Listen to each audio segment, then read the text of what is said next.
أعوذ بالله من الشيطان الرجيم.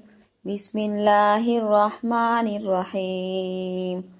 فانطلقا حتى إذا ركبا في السفينة خرقها قال أخرقتها لتغرق أهلها لقد جئت شيئا إمرا. قال ألم أقل إنك لن تستطيع معي صبرا. قال لا تؤاخذني بما نسيت ولا ترهقني من أمري أسرا. فانطلقا حتى إذا لقيا غلاما فقتله قال قتلت نفسا زكية بغير نفس لقد جئت شيئا نكرا. قال ألم أقل لك إنك لن تستطيع معي صبرا. قال إن سألتك عن شيء بعدها فلا تصاحبني قد بلغت من لدني عذرا.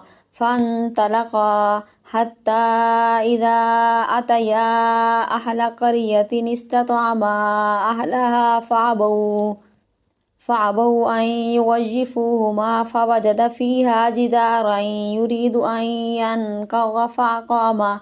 قال لو شئت لاتخذت عليه أجرا. قال هذا فراق بيني وبينك سأنبئك بتأويل ما لم تستطع عليه صبرا.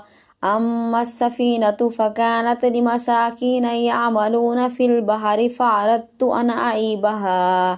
أن أعيبها وكان وراءهم ملك يأخذ كل سفينة غصبا.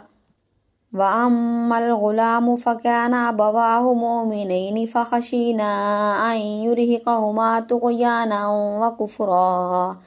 فأردنا أن يبدلهما ربهما خيرا منه زكاة وأقرب رحما.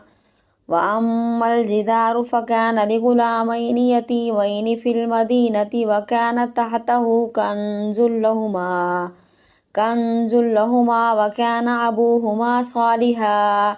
فأراد ربك أن يبلغا أشدهما ويستخرجا كنزهما رحمة من ربك وما فعلته عن أمري ذلك تأويل ما لم تستطع عليه صبرا.